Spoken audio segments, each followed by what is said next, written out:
Being in this exceptional Olympic place with all the students speaking in Latin and Greek, I could not resist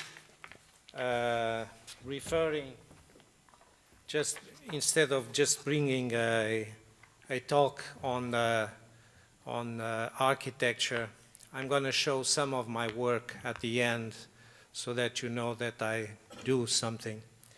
But I was much more interested on creating something so that you can also include in your perspective as what I call the classical narrative, and my title is The Classical Narrative or Contra Zoilus. You will know who is this character Zoilus. So I start by giving my salute to Professor Luigi Miraglia, who is a fundamental person in all these projects. And I also want to salute Professor Alessandra Massini for all the extraordinary work, and to my dear colleague Ettore Maria Mazzola from the University of Notre Dame, my former colleague, as I was 10 years with the university, 12 years with the university. And all those who have made this project an event possible for such an extraordinary opportunity to join classical studies with architecture.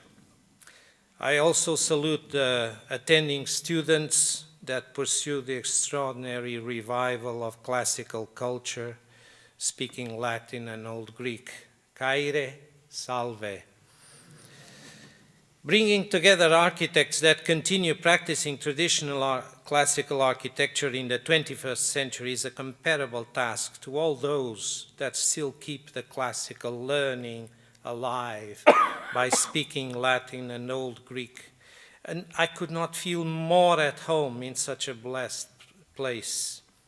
Let me also add that being invited to speak in such an Olympic seat as the Accademia Vivario Novo at Villa Falconieri, high above the Campagna Romana, in the land of Cicero, is a rare privilege and of the highest honor for me. It is an inevitable temptation, and I could not miss this occasion, to pay a tribute to academician and Professor Marc Fumaroli, a late distinguished contributor to this academy, where I am sure he found solace and companionship and spirit, as I always felt by reading his extraordinary books. Vitruvius' text is always an excellent introduction to bridge the classical studies and architecture. Vitruvius' 10 books represents the migration to Latin culture of the Greek learning, which can also be seen in a more deep and sophisticated way through the works of Cicero at the end of the Republic and the beginning of the Augustan age. In Vitruvius' text, we find the master builder now described as a broadly learned individual holding an independent view, cultivated, ethical, and virtuous, with a sense of the good and the beautiful. The beginning of the preface of the several books always starts with a learned approach calling upon precedents and historical quotes, followed by experience, advice, practical and instrumental suggestions. The extension of the text covers civil, religious, and military architecture, the three traditional branches of the profession, all viewed through the Vitruvian trilogy of Firmitas, Utilitas, and Venustas. Scholars have seen during the Middle Ages partial quotes of Vitruvius, either through the Faventino's version or other brief references. However, the revival of learning initiated with Petrarch and the later discovery of a complete text of Vitruvius by Poggio Bracciolini in 1414 at St. Gall Monastery and the fall of Constantinople in 1453 and the consolidation of the Catholic Church in Rome brought to Italy a unique period for the rebirth of classical studies, art, and architecture. Indeed, classic studies, art, and especially architecture became part of the studies of the new Renaissance condottieri and cardinals, who in the privacy of their studiolos and through the activity of building left behind a virus illustris, the virus illustris of Plutarch, a Periclean stamp of solid virtue, not only following the trilogy of Firmitas, Utilites, and Venustas, but also adding dignitas through public decorum. Leon Battista Alberti was a secretary of Aeneas Silvio Piccolomini, Pope Pius II, founder of the new Pienza. He contributed extensively as a thinker and a conceptual architect to cultivate such a model through his De Re Edificatoria, written in Latin, precisely to address the elite of the decision makers rather than the craftsmen. Apparently, Alberti worked on his treatise on building between the years of 1443 and 1452, just after finishing the fourth book of his De Familia, which is a fantastic book that addresses a huge dimension that includes the social model, that considers the urban residence balanced with the suburban country residence for the family, which creates the model of the villa. And such paradigm would later be seen as part of Europe's urban landscape between town and surrounding countryside abodes. Alberti called the attention of the observation of Roman antiquities, which in those days included both the classical Roman and Tuscan Romanesque, which were seen still together.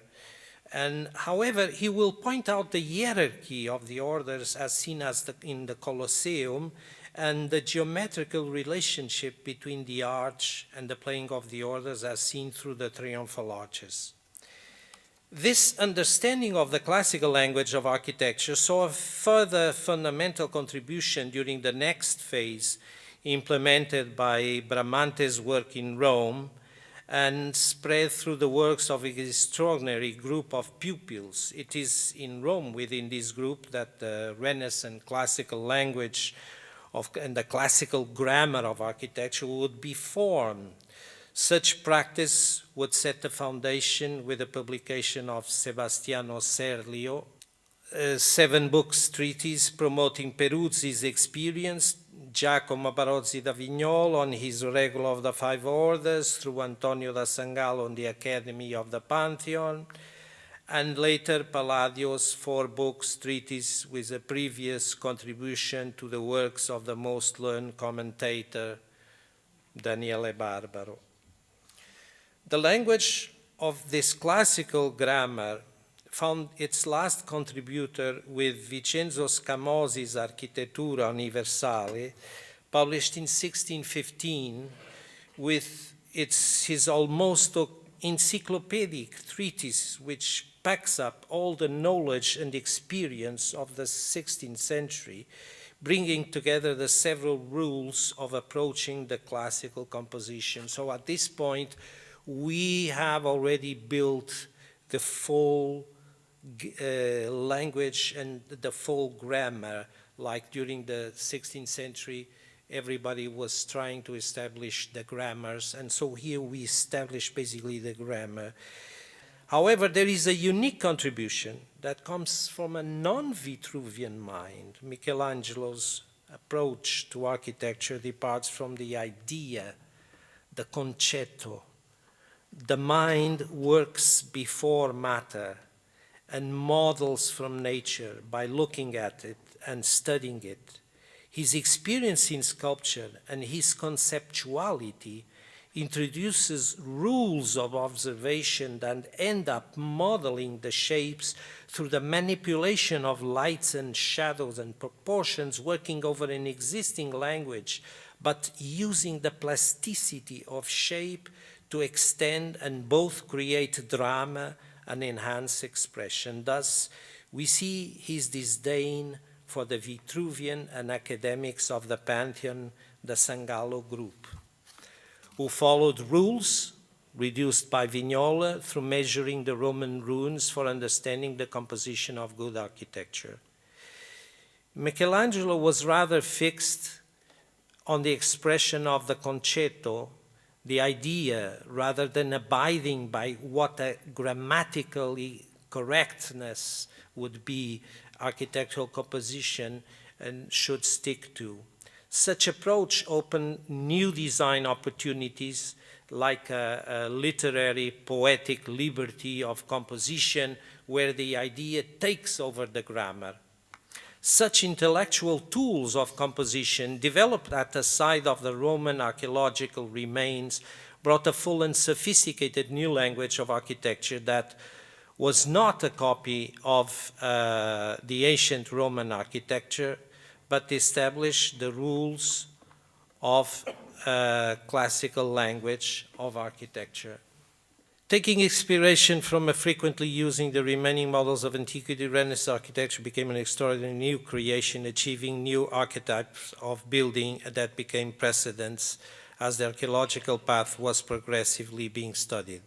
The practice of architecture thus followed such rules of composition, and during the 17th century, not only was it used in Italy, but all over Europe and everywhere the practice of erudite architecture was based on these rules propagated by several editions of the aforementioned treatises and later commentaries and books of the orders of architecture,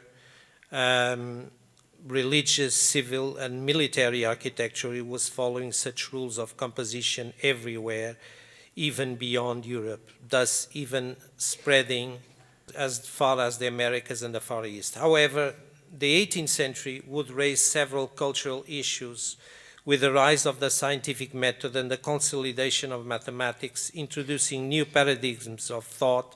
Such evolution will soon find as a clash with the Querelle des Anciens et des Modernes in France. The traditional model of antiquity, the source of all archetypes, started to be challenged by the production and technical achievements of modern times. Claude Perrault challenged all those who looked back in antiquity, calling attention with a provocative poem, Le siècle de Louis le Grand, to all the extraordinary new productions of modern times.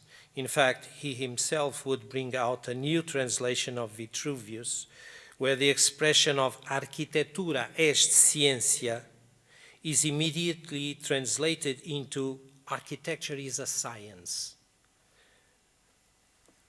However, when Vitruvius referred to the word science, he meant a group of holistic learnings connected to a practice, rather more a techne, and Perrault, using all the progression of the rationalistic and scientific knowledge, purposely uses the word science to launch a new meaning and definition of architecture. To make things even more complex, the reference to antiquity always took the Roman model, which would later be diverted to the earlier Greek models. Winkelmann, the discovery of the Greek temples of Paestum, and later Stuart and Revett would introduce the Greek precedent.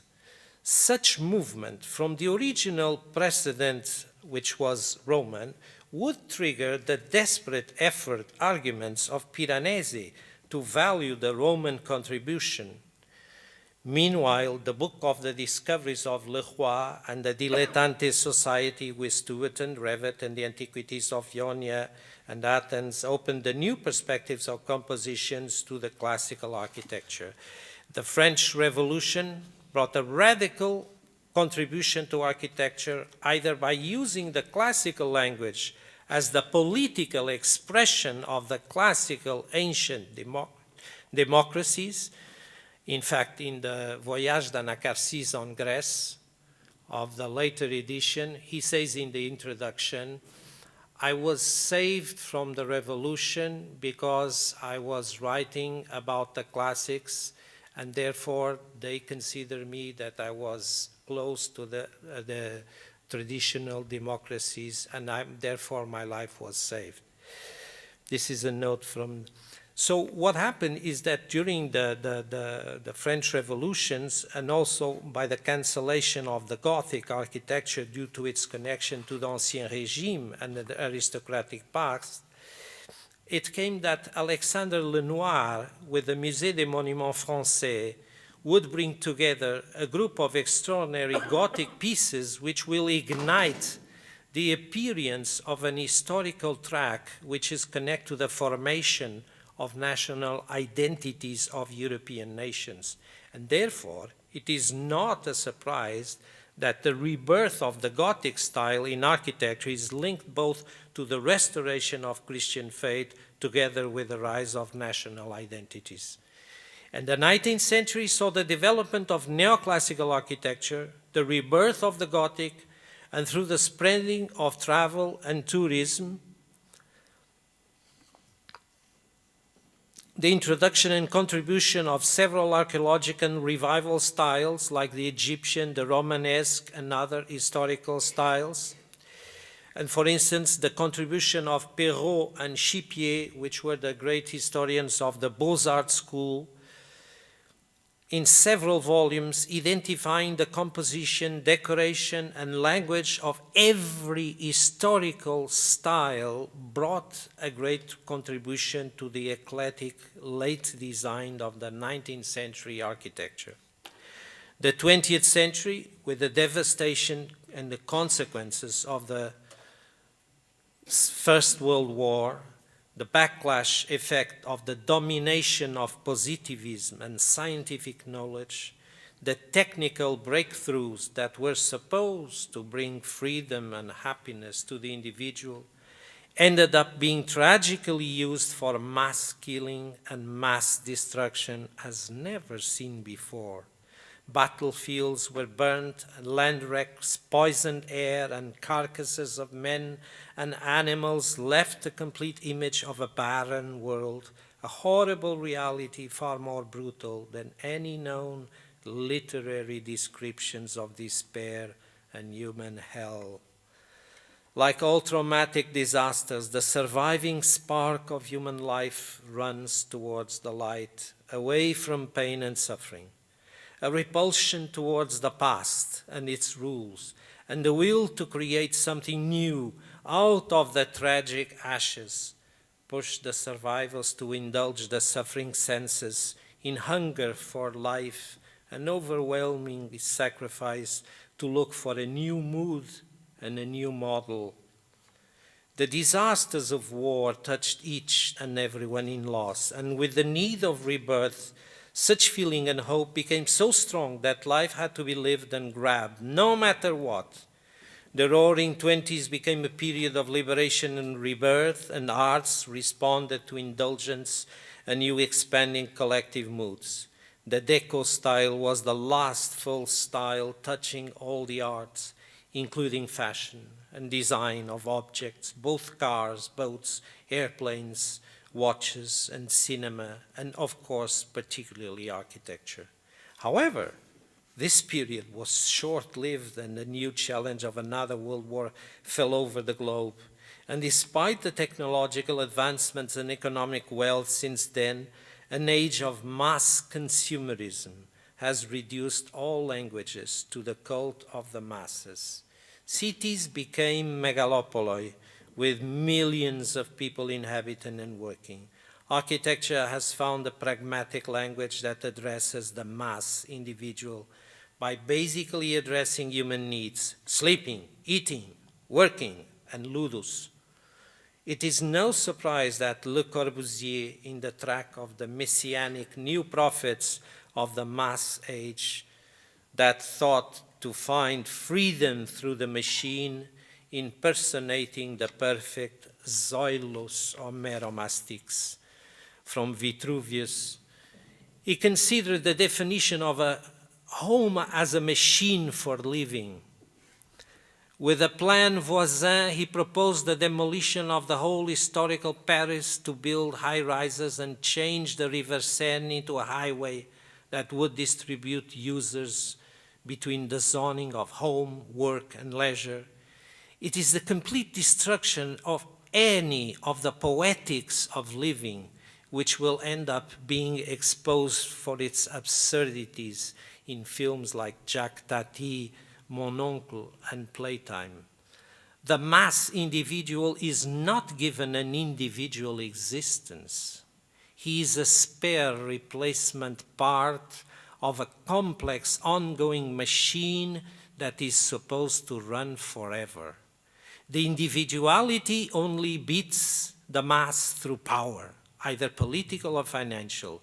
Human auctoritas is not anymore respected as a work of art over human nature, and individual talents are rarely respected and admired unless they are sports or pop music. This is where Greek and Latin culture play a fundamental role, by opening the individual towards the construction of the self, who, by finding his place and aspirations, lives a happy life due to well-placed objectives between spirit and matter, the vir bonus. When Vitruvius, in the introduction of the book 7, refers to the story of Zoilus, the Homeromastix, it means, in Greek, mastix means the wipper, those who have the slash. He brings to the Latin culture a very important contribution from Greek thought, which, to my view, has not been fully understood. Zoilus represents all those horrible and tragic aspects of ubris, which the Greeks understood as one of the greatest challenges to the human race, the arrogance. It is frequently hubris that brings tragedy into human existence, as frequently seen through the great paideia of the Greek theater. Homer established two great paradigms for humanity, the heroic achievement and the returning home to one's family and country. But such roadmaps, like a genome guiding the cell, have more to it than just being a macros periodos. It is the admission of human nature with all its weaknesses and godlike strengths, its sentimental feelings and duties. In a nutshell, it speaks out that the first mission of the individual is just being simply human and not challenging the gods. Prometheus and Epimetheus are strong, open examples. Zoilus' choice was to build his career by being a harsh critic of Homer. In Greek, mastis means the whipper, castigatore of Homer, thus destroying all the inspiring climax that such text was supposed to give through the marvel of hope and inspiration. Vitruvius tells us that Zoilus presented to the king Ptolemaeus Philadelphus his books, where he diligently criticized Homer, bringing to ridicule some of his poetic constructions by a radical, pragmatic reasoning, thus claiming for himself a higher status than Homer.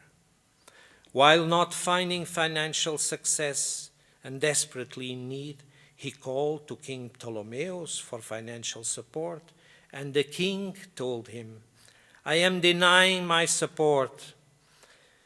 You offended by your ubris of trying to shape your career through the destruction of a greater poet and an acknowledged narrative that fed and inspired millions through a miserable petty critique that created nothing."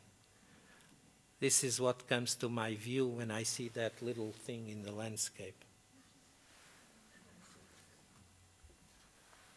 Homeromastix, it's a Zoilus thing. He has this beautiful landscape, and he just puts something ugly so that he doesn't create nothing. Several authors of antiquity, when referring to Zoilus the Homeromastix, always mention his terrible death, either by stone or burned by fire by the people, marking the final horrific end by punishment of all those that destroy inspiring narratives and want to build new things by the destruction of the precious historical human contribution that has been added on through several generations. Vitruvius, with his book, built upon many other sources, also builds up a new contribution to the Latin world and warns us through Zoilus, the Homeromastix, who, like the spider, not like the bees, refused to continue erecting the great arches of the aqueduct of knowledge. Thus, Zoilus has always stood as the tragic example for all those, like the spider, refused to collect from the field of flowers, instead weaving only from their own spit, instead of producing honey and adding sweetness and light to humanity. The tragic geometry of the spider silk is but a net where dried corpses hang without life.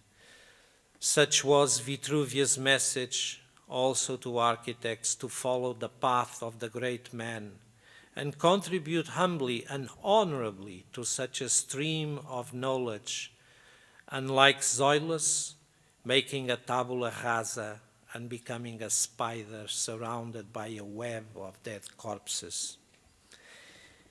We have here gathered a group of colleagues presenting their built work, and I have joined mine as well. I hope this contributes to understand what signifies such continuity through the construction of new poetical narratives into building, based in the great classical and traditional languages of architecture that stand for themselves, being able to be read, using and addressing precedents in new compositions, creating new inventions, not copies, as no such buildings existed before. You may all recognize that there is an objective creation of beauty, venustas. Firmitas is the material contribution, which together with utilitas is the reason of its construction. But at the end, it is certainly venustas, which contributes to the creation of an archetype, thus following Pindar's quote, "Nothing is more eternal than poetry." This is just a little movie of a project where I not only did the architecture, but also I painted the room. It stops? Oh, it's done.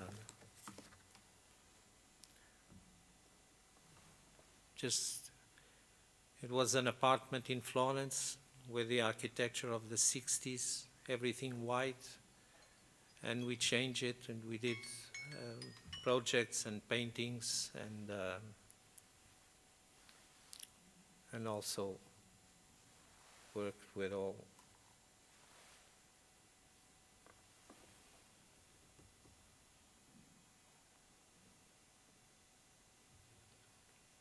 Anyway, this is my contribution, and I thank you for your patience.